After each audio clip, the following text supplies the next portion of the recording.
Welcome back, everyone, to episode, 4 now? Yeah, man. Yeah, episode 4 of season 2 of Never Chalked, the podcast from TGE where it is never chalked. As you can see, we are missing one of the typical guests this season, 50 Cal.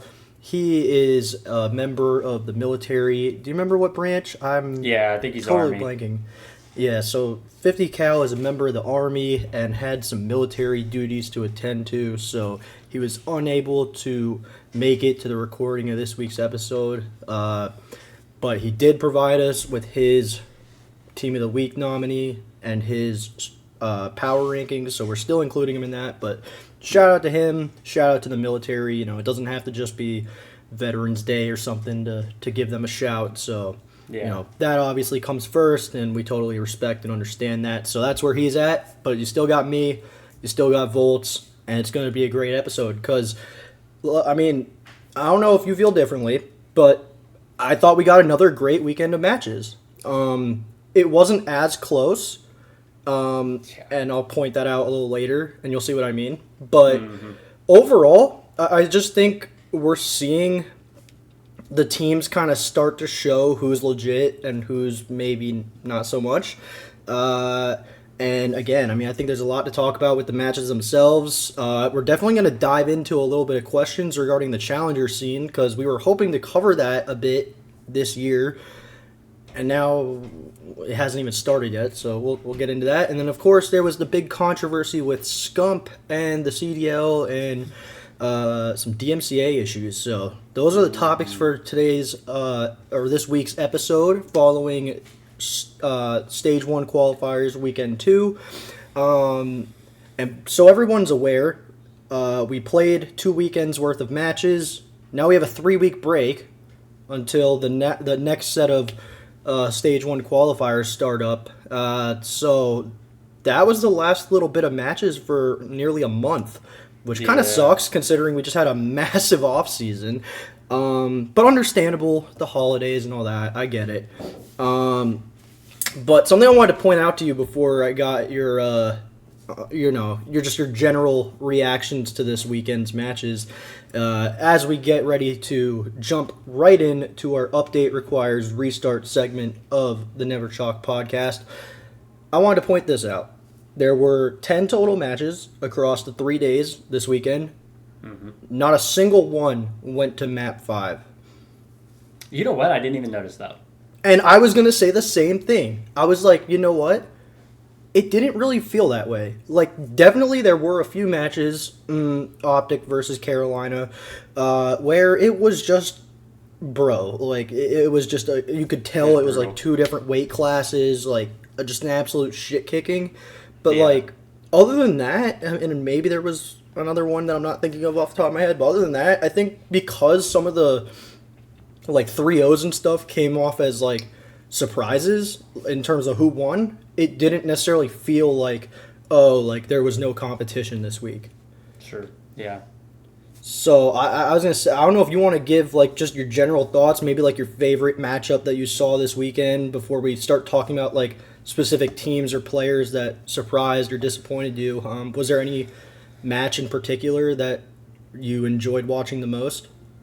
That's a tough one. I was going to say, even though it didn't go map 5, it was very close the entire time. I believe it was Legion and Heretics. Like, I think every map was super competitive. Yeah, right? They played this weekend, right? Yeah, that was on Friday. I think that was actually like the first match of the weekend. Yeah, and it was a very competitive match regardless of like Legion losing. It was super competitive. Yeah, I mean, it was crazy because Legion won map 1, which I think, if my memory serves me right, was a terminal hard point. Yeah. And a lot of people were like, yo, like, is Miami... Are they frauds? Like, they're coming out, they're looking like shit. Like, are they about to get 3-0'd? And then they rip off and win 3 straight maps and win that match. I mean, that was really exciting. And then, obviously, they went ahead and did their thing again on, what was that? They played Sunday, right? Against, let me see, I got the matches pulled up here. Miami? I thought they played Or they played Saturday. Yep. Yeah. They played Saturday. They played the first match of the day 2 days in a row. And they played Minnesota, who is the only team without a win so far this season. And they 3-1 them. So, a total of 6-2 map count for Miami this weekend. So, shout out to them. And we show them some love here in a little bit with our team of the week. Yep. But, yeah, I mean, now I wanted to see, was there any team or player, you can do one or the other, that surprised or disappointed you? So, it could be both, it could be either. I want to hear it. Yeah, it's two teams, really. First one is the Royal Ravens. I mean, dude. Yeah, I want to be weekend. I want to be biased for them. I am supporting them. Don't get me wrong, but it was a pretty abysmal weekend. Because it was basically what you would expect to come of that team in terms of playing bad, looking like they're not on any sort of like. They're not playing any sort of system. It's just kind of like 4 dudes on the map who all happen to be good at COD, but like they're not playing like a team. And you could see Clayster, like every time they showed his face cam, looking absolutely checked and like yelling, and it looked like a disaster. I mean, my thing is the way they showed up, it was almost like they just shouldn't have showed up. Like, you might as well not have. It was not a good showing. Like you said, it's like a team performance. There's, like, I know people can probably hear from us and are like, what do you guys know? You don't play professional COD. And it's like, I would think I'm decent at COD, sure. Right. But I will say from an observation perspective, I'm not saying these guys aren't good at COD. I would never say that. But they did not play as a team, and that's why I'm disappointed, is because I'm looking at this team and I'm like, I think they should be competitive for top 6 spot, a top 6 Yeah, spot. I agree with that. So, just based off the names on the list, I do think maybe there will be a change to them at some point in the season, just because I think they're going to want maybe some additional firepower over there at some point. Maybe they trade for somebody. We haven't really seen a trade in a long time, have we? No, not really. Not that I can think. I almost want to say that the last trade was Hook to LA Thieves. Which even that technically wasn't a trade. It was more like a buyout, and then they signed him. Like, yeah. Because I don't know. Yeah, I mean, I don't know if we've ever had a straight up trade where it was like a player for a player or something like that. Well, isn't it... Okay, I know it's like... We say it's not a trade. It's technically a buyout, but it's like... It's like a sign and trade type deal. Yeah. Isn't it a way like trading... Like, in the COD terms, I know it's not how you would word it in sports, but it's like you're trading money for the player. Yeah, essentially, because they're buying them out, and then, yeah you're not wrong. But anyways, I mean, the Royal Ravens, to me, they didn't show up this weekend, like, at all, as a team, and it reflected in the 0-6 map count. I mean, I know KD's not everything, too. I'm one of the first ones to point that out. But, man, I was looking at that one series versus Optic. It was a 0.4, a 0.5, and a 0.6 from 3 of your players. And it's like, yeah, KD isn't everything, but you've got to get the kills and die a little bit less to stay competitive in some of these matches. Right. Like, to say KD isn't everything, I think it's easier, like, when that's said, I think what needs to be understood is that means, like, people aren't going to be dropping public match KDs consistently in pro play. They're not going to be dropping 1.4s, 1.7s every single match and like maintain that throughout a season. That's what we mean. Superstars. We consider superstars 1.2s, right? Above, Exactly. And even then, maybe even a little lower than that, where you're in the 1.1. You're at superstar category. If you're above a 1, you're really good in the CDL. Yeah, right. Exactly. I would say your players typically fall somewhere between that 0.9 to about a 1.05 range. Mm-hmm. And we would all agree those are good COD players. They're dropping 1.7s, 2 KDs in these pub lobbies and stuff. So, most of your players fall within that 0.9 to 1 ratio. But when you're sitting there getting 0.4s, 0.5s, 0.6s out of all your players, it wasn't just one. And that's the other problem. You can afford a player to have a 0.8 or even a 0.7 if the rest of the team is all doing their job. And just in general, even if you're not having an impact from a KD perspective, you're playing the objective. You're getting timely kills, even if you're not necessarily getting a ton of them. You're getting kills at the right moments and stuff. Like, that's why people like Priesta or Hicksy last year, like, you can't hate on that type of player just because they don't average like above a 1, because they had an impact on their teams and are a big reason why those teams had success. Well, you remember last year too, we were talking about why Optic looked so dangerous last year was because they were dropping 0.8s and 0.9s and still winning matches. Yep, I remember that. That shows that there is teamwork involved. Like, you don't have to be dropping these superstar numbers.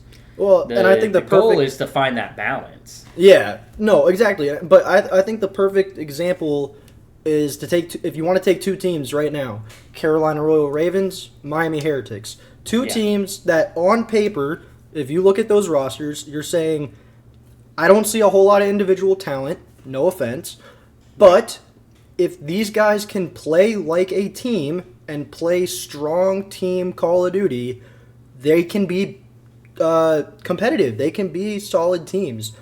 Miami, everyone was excited because it was like a full Spanish roster, and they're playing like a unit. They're playing like a cohesive team that they all feed off of each other. They're communicating.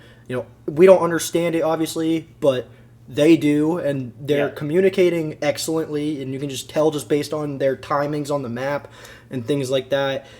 And then you go and look at a team like the Royal Ravens, where they're just not moving with each other at all. Their timings are horrible, and again, you can just tell from a viewer perspective, it doesn't seem like they're, like, with each map or each round of like an S&D, like, you can't really tell what it is they're trying to accomplish. And they don't have enough individual talent to where they can be successful but not play as a team.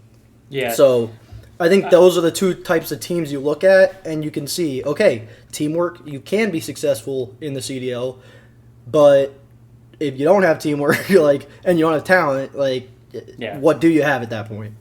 Yeah, and I think that's the thing, man, is first, I also don't want us to jump any guns. We're not sitting here trying to say, oh, Miami's a world beater, and no, not at all. Royal Ravens are just dead in the water.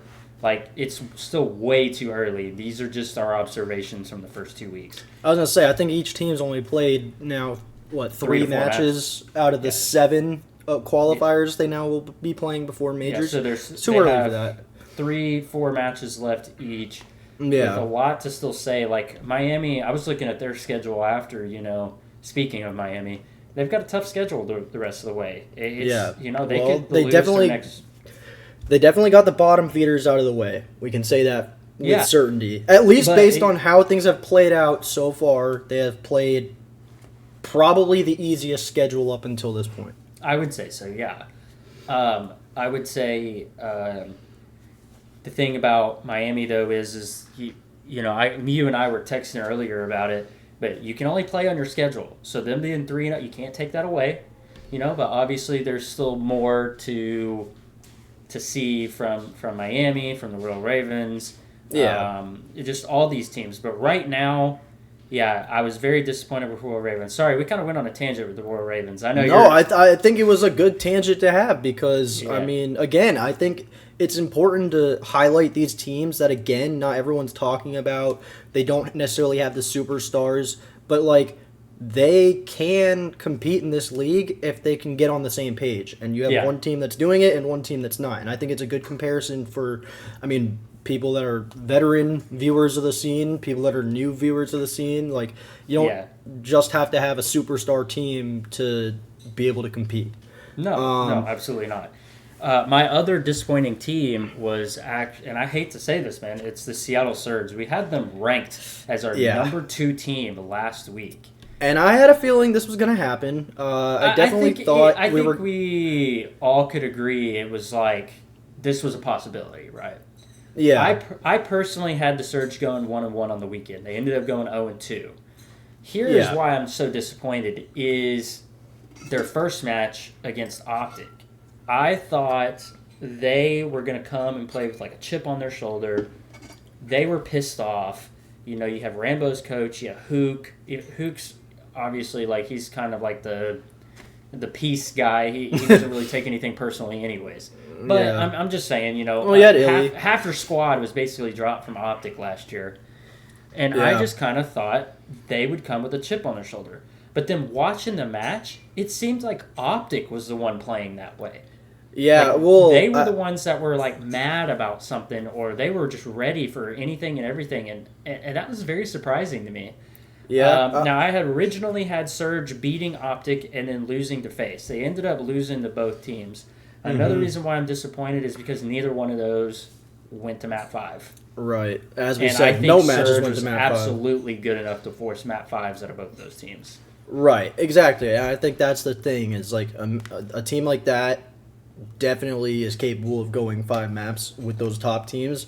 They just didn't necessarily have it going for them this week. Yep. And kind of opposite of what we said about Heretics here, you could argue that Surge just played the 2 top teams in one weekend. So, I mean, Yeah. it definitely wasn't an easy schedule. And to your point, I remember watching that Optic and Seattle series, and map 1, I believe it was Karachi Hardpoint, and Surge came out firing. Surge was that. Surge was up like 120 to 40. Yeah, and it was pretty crazy. I was like, dude, Optic looks like shit. Like this is like Surge is out here to like prove they're legit. And we've seen times in the past where very talented Optic teams, they go down like that early and they end up like they just don't recover, like because they're just like they think they can out talent everybody, and then when another team's actually like throwing haymakers to start things off, they're kind of look out of place. But I was super impressed by the way that Optic was able to bounce back, not only in that map, but then to win the whole series 3-0. No, they won 3-1. Oh, was it 3-1? Yeah, because the Surge won the S&D. Oh, I'm tripping. Okay, 3-1. Or did Surge win control? No, they lost control. Okay.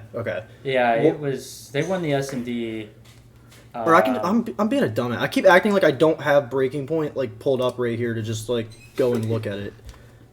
I don't have that. I'm just going off Okay. memory here, man. No, yes. So and I was wrong. It was a Skid Row hard point. That's Yeah. what I meant. That ended 250 to 220.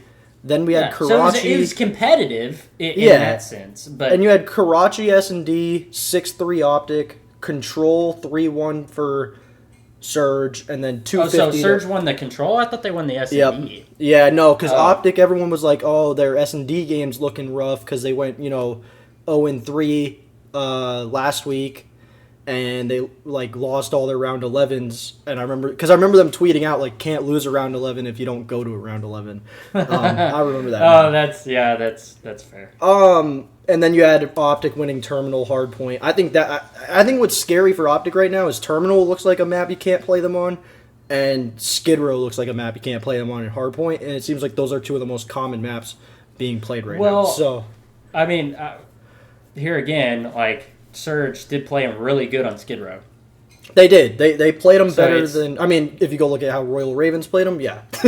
they definitely played them a lot better. I think the thing about Surge is too, man, is they definitely have the firepower, but you can already tell a difference in Hook's gameplay compared to last year. He's playing way more disciplined. Yeah, no, for sure.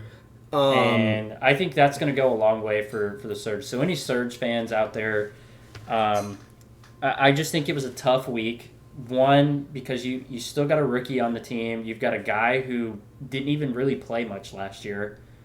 I don't think we're seeing anywhere close to a top form Hook or a top form R-Cities yet either. Not at all. So, and to me, we're going to talk about the rankings later, but to me, Seattle is they're the Surge. They're positioned well. Yeah, I think you would have liked to go 1-1 on the weekend. Of course, 2-0 would have been fantastic. I think that would have been a little unrealistic playing two of the either top two or top three teams in the league right now. Right. But to me, I think they're up there in that conversation and can be up there in that conversation as one of the top 3 or 4 teams in the CDL. So nothing to really necessarily get down on. I am a little disappointed just by the way it looked. Like I said, I gave my reasons why I was a little disappointed in the Surge. But overall, still a long ways to go. And I will say one thing is that a Rambo coach team typically perform better later in the season. Yep. So, it's like the Dallas Empire when they ripped Dallas Empire. When they won champs, they were looking a little rough early in MW 2019, and then no one remembers that. It's like they looked good because they were like NW 2019. Dallas Empire were just frying all over the place online, and of course the first LAN event they were just crushed. Right. And then in Cold War they ended up making Major 1 finals and just got absolutely slammed against FaZe. And that was kind of when the whole Hook Crimsix drama happened. But they historically had done better towards the end of like these seasons, especially that Cold War team, when it was like they started decently strong, but then you dropped Hook, you brought Fellow, and then you dropped Fellow, you pick up Vivid, and then they placed third at champs. I think you're right about that. Yeah, because second was Toronto, first was Atlanta. Yeah. I think you're right. And, I think that team, that Dallas Empire team, they were good and like decent as far as like the names go, but the way they played, they were just playing absolutely out of their mind. And I think Rambo will get the Surge right eventually. But right now you're 2-2. You're positioned very well to have a winners bracket seed at Major 1, so nothing to stress about right now. Yeah, no, for sure. And I guess to throw one more name in there of a player that surprised me this week before we go to our Team of the Week and Power Rankings, I want to give a shout out to Kenny. I don't think anyone, when he was brought over to Optic or signed to Optic, I don't think anyone expected him to be playing at a superstar level. I think a lot of people thought he was going to be the guy filling in the gaps, being the leader of the team, kind of doing, I guess, the dirty work role, if you will. And it has been the polar opposite. I mean, yes, he has done a great job at playing the objective when needed and things like that. But this dude is putting up, the most damage, it seems like, in every single match. He's putting up, a 1.3 or 1.4 KD in some of these matches.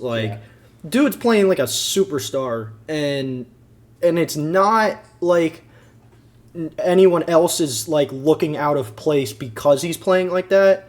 And I think it just makes them look super dangerous. The fact that the guy that, again, everyone thought was going to be more like a role player and a leader is looking like a superstar. Shout out to Kenny.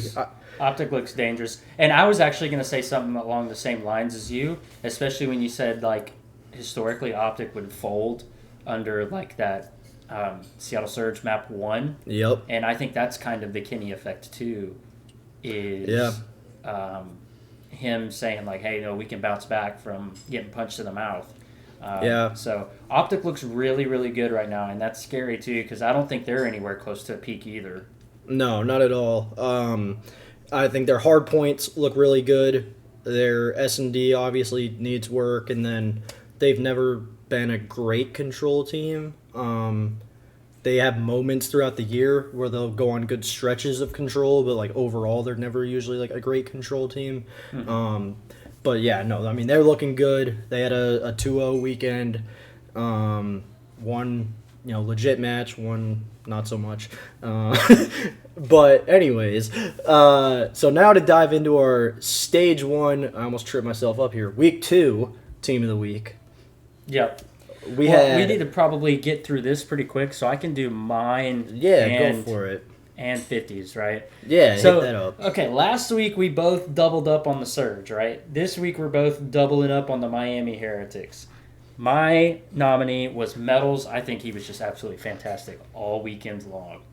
I mean, the dude, I remember watching, and it seems like he was playing super slow, and then like out of nowhere, just in the on the control map, he just had 30. Just Yeah. literally out of, like, I swear I looked down for a second, he's at like maybe 19 or something. I looked back up, he's at 30 something. And I think Yeah. that happened in both of those series. And yeah, I think he ended up getting player of the match back to back games I think that sounds right. for Miami. So I don't know if there was a better person to nominate than Medals this week. But 50 caliber, who, of course, we talked about earlier, couldn't be here with us today, so I thought I would mention his. He nominated Journey from the Miami Heretics, who also had a fantastic weekend. You know, you take away those two players, and Miami's a completely different team. But I don't know, they're all looking really good, but definitely Metals and Journey, they have looked fantastic, especially this past weekend, and definitely deserve to be on Team of the Week this week. Yeah, absolutely. I mean, it's great to see when you can have two guys from the same team be a part of it. And I guess I'll do mine, and then I'll touch on our group selection, and obviously you can add to that as well because you're a part of that. I nominated Dashy for Team of the Week this week. I know that I guess that seems like a basic, simple pick, but like I was looking around at some of these other podcasts and creators and stuff that do these Team of the Weeks, and I didn't really see Dashy on there for a whole lot of them. And I mean, he had a hell of a weekend, like breaking, like I think they set like 4 new records for kill death ratio optic, like in general. And Dashy, I think, did it for like 2 different modes or maps or something like that. The dude was playing nuts, and I think a lot of people, myself included, saw how he played in the opening weekend, and we were kind of like, he's still clearly like that guy, but he kind of looked like, I don't know, just like slower start, not quite comfortable with this game like he has been with some other games off the rip. And then this weekend, I mean, the dude looked like the number 1 AR in the league, arguably, which people expect out of him. And I don't think that's to take any value away from him. When he has a good week, I'm going to give him his props, and he deserved it for sure. And then our group selection was Snoopy from the Boston Breach, which they had a really weird weekend of going on Friday. They lost 3-0 to the LA Thieves. And then on Sunday, they 3-0 Toronto. Very weird. I don't know how or why that played out the way it did, but Snoopy was a menace in that Toronto series. He was just having his way with Envoy and with Kleenex, and to see I'm still going to call him a rookie. I don't know if he technically is because he played last year. I'm calling him one. And dude was looking amazing against one of the top teams in the league. And amidst a lot of people calling out that roster and being like, they suck. Yeah. No, Snoopy looks fantastic, man. I mean, I just thought he had to be on Team of the Week this week. He looked fantastic. He was the whole reason why Boston beat Toronto. And I don't know how anybody could leave him off this week, to be honest. No. Yeah. Exactly. And again, it's great to see rookie representation on the Team of the Week. You love to see the talent, rising through the ranks and being instant impact. So now we're going to go into our Stage 1, Week 2 power rankings. And I'm just going to read all the way through, and then we can talk about some of like the bigger, I guess, risers and some of the bigger fallers from our previous week. And get into a little bit of that. So number 1, we got Atlanta. Number 2, NYSL. Number 3, Optic. Number 4, Miami Heretics. Number 5, Seattle. Number 6, Toronto. Number 7, we got LAG. 8, we got Boston Breach. 9, LA Thieves. 10, Las Vegas Legion. 11, Minnesota Rocker. And 12, it pains me to say, but the Carolina Royal Ravens, who actually were our biggest mover from last week. They dropped 5 spots. But I guess that's what happens when you don't win a map. Yeah, I mean, kinda. It's kind of how power rankings work. If you look absolutely god awful, then bad things happen for your power ranking status. Yeah, and people might try to argue, like, shouldn't Minnesota be last because they are the only team that doesn't have a win?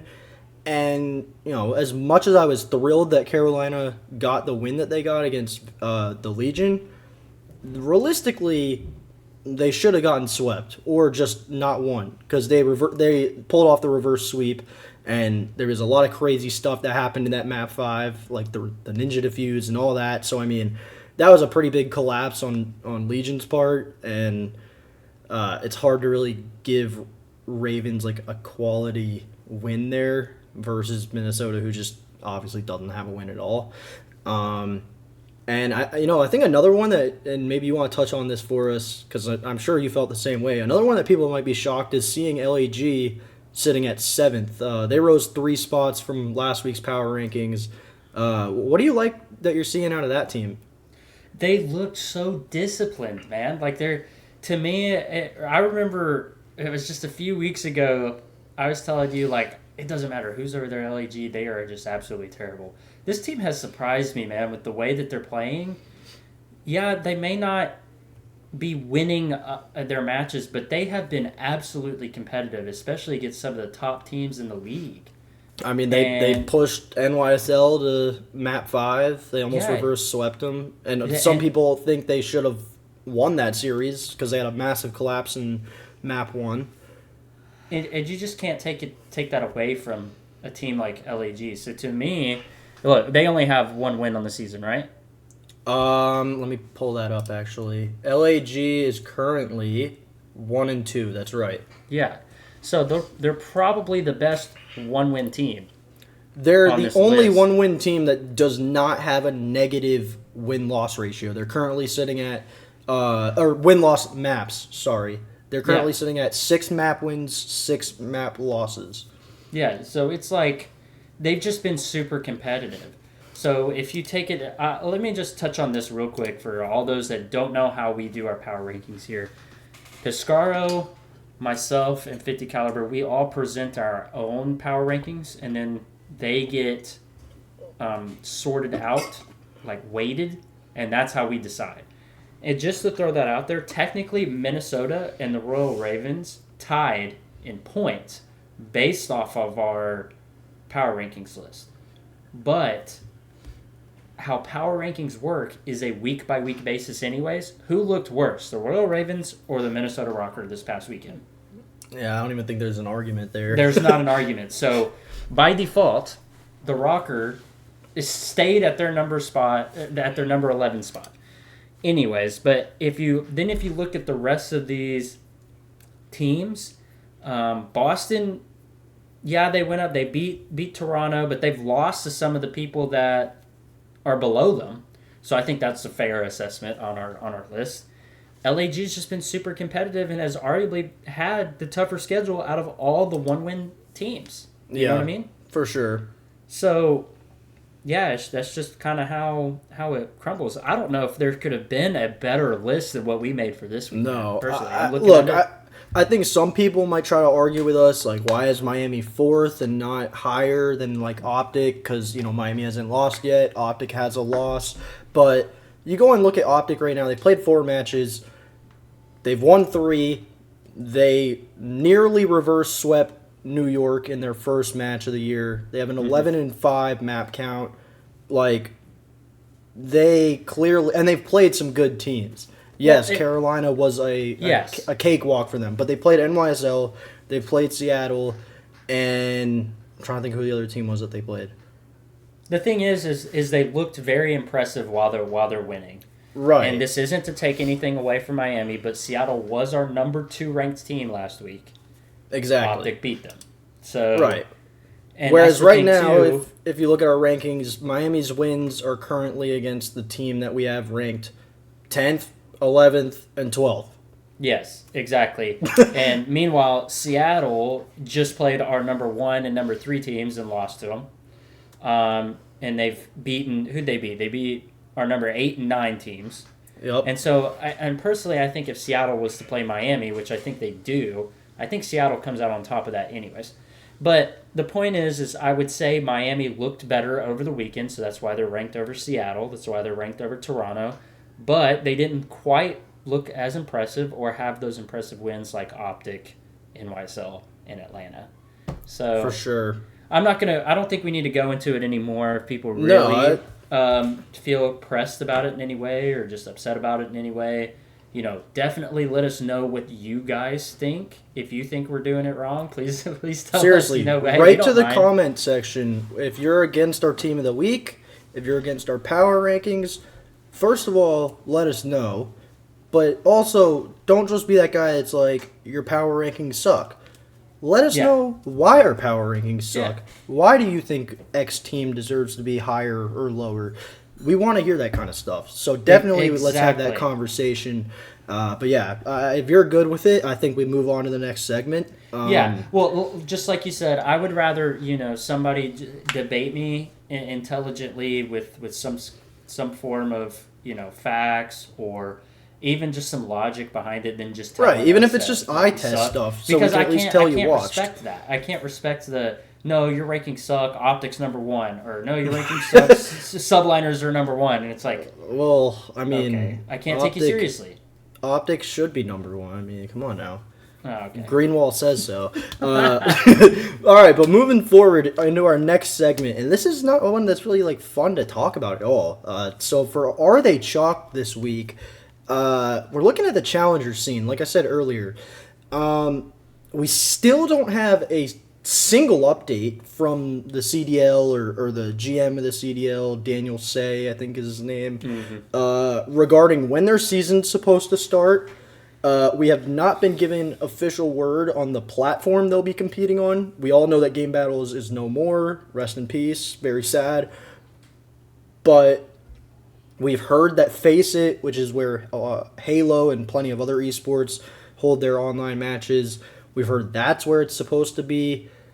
But we have not been given official word on that. Really, the only amateur scene we have going on right now. Shout out to the other boys that I'll be putting work in with is the Breaking Point League. Thank God for that. That literally, if we didn't have that going on right now, we wouldn't have a legitimate amateur scene. Those guys would not be playing any sort of meaningful matches. They'd just be essentially scrimming, which in the grand scheme of things doesn't mean a whole lot. At least with the BPL, there's an ELO system that they have developed so you can get an idea of how certain players are competing against other top players.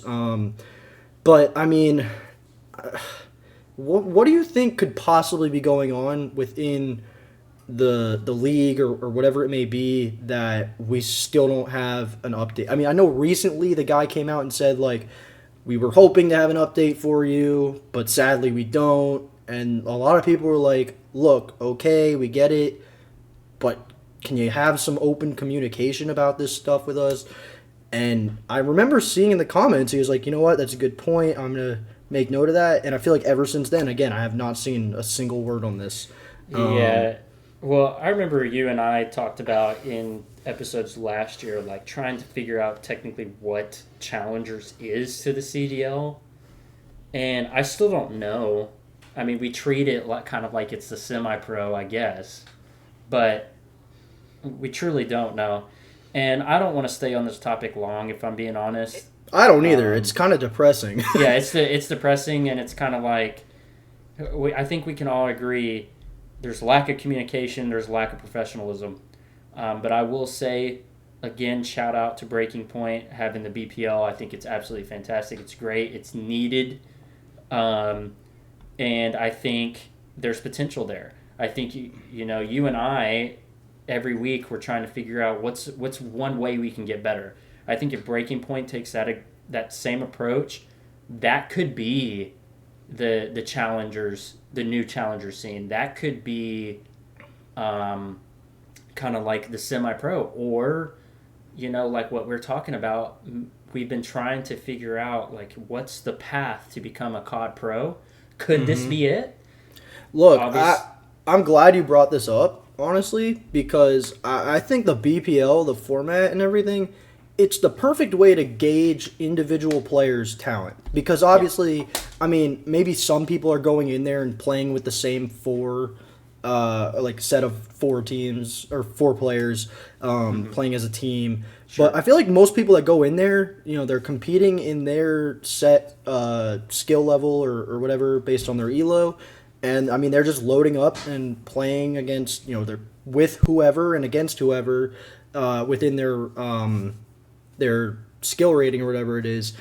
And I think it's a great way to evaluate individual talents. And they're doing it for all different regions. It's not just NA. They're doing it for all the different regions that are competing. I think they're even going to be doing it for like Warzone and stuff too. Like they're going all out with it. And maybe it's not the best way to evaluate like the top amateur teams, so to speak, but I think it's a great step up to help individuals get recognized, and either amateur teams or even pro teams can start looking at these guys and being like, that this dude might be legit. Like maybe we try him out. Like I think it's a fantastic thing. It only helps like you said, the path to pro. I think it's a great thing, and I'm excited to see where it continues to go. I don't know if you had any more you wanted to say on that subject before we move into our final one.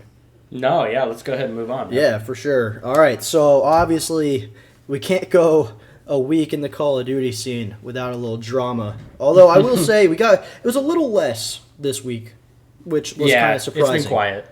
It was pretty quiet. You had Scrap talking to shit, but we still had enough for the X Gonna Give It To You segment. And in this week, things got a little spicy on Friday, on day one of the second weekend of stage one. Scump and the flank, we had been told after last week's debacle that things have been figured out. They were all on good terms. They knew what was allowed, what wasn't. Scump, I don't know if it was him or who to blame within Optic or whoever goes about setting up that watch party, but clearly someone didn't get the memo that the watch party could not be streamed at all, even without gameplay, on Twitch. They're perfectly fine to stream it on YouTube, but they were not allowed to simulcast, or whatever you want to call it, on a Twitch. Hence why the flank, or Zuma, he was live on YouTube for his watch party. He was not live on Twitch for his watch party. He just goes over to Twitch for the flank immediately after matches, and he is allowed to use the gameplay and everything, exactly what you'd want and expect. But Scump, I guess, didn't get the memo and went live on both. And eventually they copyright striked the YouTube stream, and it just went offline. If people clicked on it, they were like, "This is copyright" or whatever. And once again, you have the fans going all out. Hashtag free Scump trending on Twitter, and everyone, complaining to complaining about the CDL, like, why are you doing this to a guy who only wants to, build up the scene and all this stuff. But can we just point out that maybe perhaps Scump was in the wrong here? Am I crazy saying that? Drew, it's not even maybe. He was. That's the thing. And people need to understand that. And I'm probably about to hurt a whole lot of feelings here, man. I really am. I'm probably about to push some buttons, make some people mad. Please cope in the comments. Yeah, just you can tell me all how you feel. I do not care. I care about you. I care about you as a person. I care about your opinion. But it's like, you're not going to hurt my feelings. But let's say this again. These are my notes. Again, a lot of people were jumping to conclusions before the facts were out. It was from as soon as I saw it, it was basically just Scump hit with the copyright and hashtag free Scump. Yeah, and that was it. It was like Scump was in jail or this. I don't know, man. It was like the end of the world, and then everybody's just got their feelings all involved in this, man. And I'm just like, look, I didn't even know that was part of the thing where, because I remember at first I was under the impression that they could stream on both, but if the thing was, it's like, hey, Scump, we told you only stream on YouTube.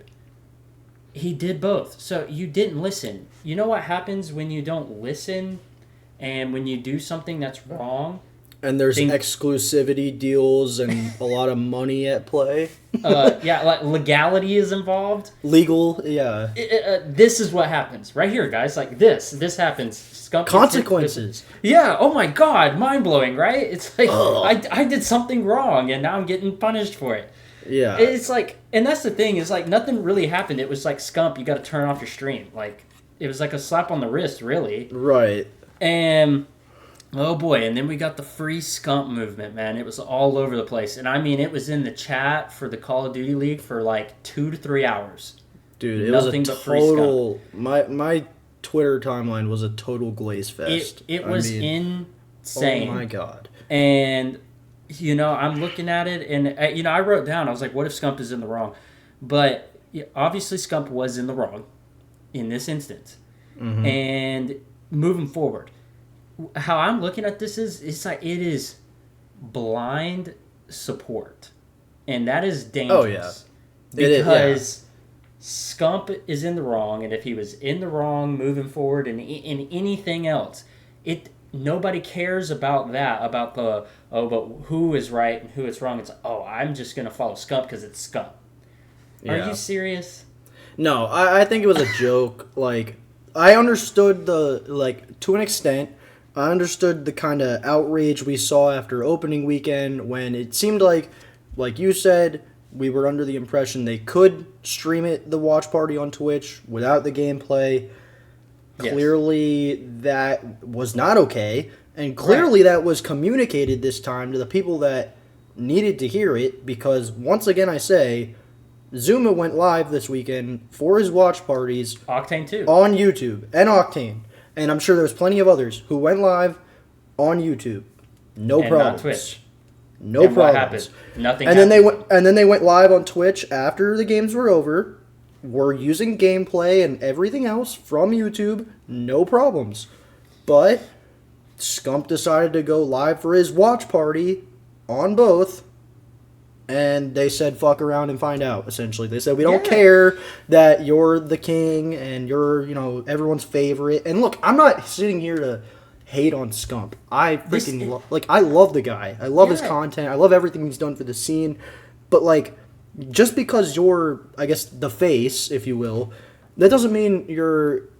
Doesn't mean you get to do whatever you want. You're not invincible to... Right. You're not invincible to rules from... Again, a legal perspective, a financial perspective, all this stuff.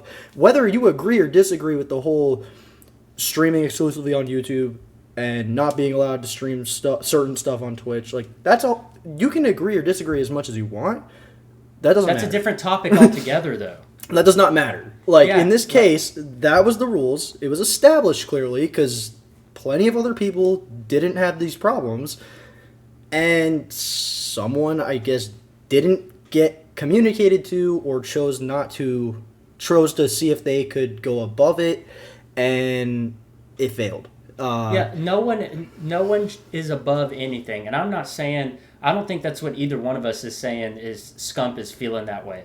Personally, it's right, and I'm not trying to say he's feeling that way. Right, it probably was just a genuine mistake. Yeah, it could have been. I don't know Scump like that, and if he wants to come out and say it, I don't know if he did or not. But if he wanted to come out and say it, that, it was a genuine mistake, or no, I thought I could get away with it. Well, it's like, okay, but I'm not saying it's that either way. I'm kind of giving more of a what if. The main people that I'm concerned with are these blind supporters that just because it's Scump, it's that he's always right. And we're going to sit here and teach you guys that is not true. Especially when it comes from a legality standpoint. Exclusivity, these are contracts. And then there might be things that are being said too, and maybe Scump never does come out and say anything like that because maybe there were confidentiality agreements that were a part of it, NDAs. Right. Yep. All sorts of. I mean, dude, NDAs, confidentiality agreements, that's all over the place, and you break those, Yep. that's even that's like worse. Yeah. Sometimes, Yeah. you know what I Be, mean? You can't be doing that. So we don't know what's going on behind closed doors, but I think like you're saying, it's dangerous. Not only that, the whole like blind loyalty for him type deal, but it just feels like everyone's taking any chance they can to throw shade towards the CDL and Correct. things like that. And don't get us wrong, we throw plenty of it ourselves. They're when it's far from a perfect esports league, but this was not a situation where they needed to be called out for anything. And it was just Correct. simply Scump got in trouble and everyone decided to cry about it. To Yeah. sum it up. I mean, that's just facts right there. Yeah. That is the facts. And whether you agree or disagree, again, let us know in the comments. It's okay. I know you like you're kind of transitioning here into the last one, so I'm ready to hear this. Let's get it. Yeah. I mean, is that it? I mean, I think no. We still got the one little thing. I thought you were What do we got? transitioning into it. Oh, you're talking about the deeper dive. Yeah. Yeah, are fans too harsh towards the CDL in certain aspects? And is this due to wanting COD to go back to the CWL days? And now I'm about to reverse script here. So I just called all you fans out, and now I'm going to say, I don't blame you for being upset at the CDL. I don't necessarily blame you if that was what you're wanting, is to go back to the CWL days. It was arguably more fun. It was better. You had open brackets. You had open brackets. You had more teams. You had more COD to watch. I mean, the list goes on. I mean, why it was better. And I don't blame anybody for feeling that way. But is it unfair to blame the CDL for every little thing that goes wrong? Yeah, I would say so. I mean, especially because we don't know what all is going on behind closed doors. We don't know what all is going on. And as Pescaro just said, the CDL is far from a perfect league. They have plenty that they can learn. But their goal isn't just to only please us or you guys as fans. Like, they've got a lot to worry about. In order to be a business, the number one thing is you've got to generate revenue. And that's what their main concern is about right now. So that's kind of where like exclusivity comes in, and things like the Scump drama, where it's like when you have an exclusivity agreement, that means people like that need to follow the agreement. Yep. And, the CDL is allowing these watch parties or whatever. Which they didn't when YouTube was the exclusive broadcast before. There wasn't watch parties on there. So they're already doing more than they did previously. Yeah. So they're learning, and that's what I appreciate. This is not me defending the CDL by all means. Or saying it's better than the CWL. Huh? Or saying it's better than the CWL. Right. I'm definitely not saying in terms it's of competitive structure. Because, look, I'm just saying that right now, instead of just complaining about every little thing, it's like, let's enjoy what we've got going on, and things tend to take care of itself. I'm not saying you can't have an opinion. Everybody can have their opinion on things. And like I said, I don't blame people if the CWL is what we want. Again, and maybe we do get back there at some point. But right now, we don't have that. No. So it's either you watch COD or you don't, is how my opinion is. Yeah, and I mean, really, I guess to put my last penny, or last 2 pennies, my 2 cents, do a mic drop here. If y'all really want things to go back to the CWL days, and that goes for the players and everyone else as well, are you willing to go back to the way that payment worked during the CWL days? That I would like to hear, because people's contracts and stuff isn't perfectly public information, so we don't have a whole lot of examples to speak on, but we have enough to where we know some of these guys are on these like 500K salaries, and you are not having that in the CWL and prior to that days. So we also know the minimum is 50K, right? Right. So are you willing to go back to where there was no minimum and you really were straight up banking on earnings from tournaments? I mean, It's definitely a and question. I don't know if there's even a solution for like a in between, because we haven't really seen it. Right. But I think that's where we're going to leave things off here. We did our best to hold it down without Jaden. We appreciate y'all tuning in. And again, we covered a lot with just the action from weekend 2. Now we got a little 3-week break, sadly. Briefly covered the stuff with challengers. Hope that gets resolved soon. And, you know, again, if you want to argue with us about this Scump drama and CDL, CWL, whatever, Anything. let us hear it down below. Thank you all for tuning in. We appreciate you. This has been another episode of Never Chalk presented by TGE. We'll catch you in the next one. Peace.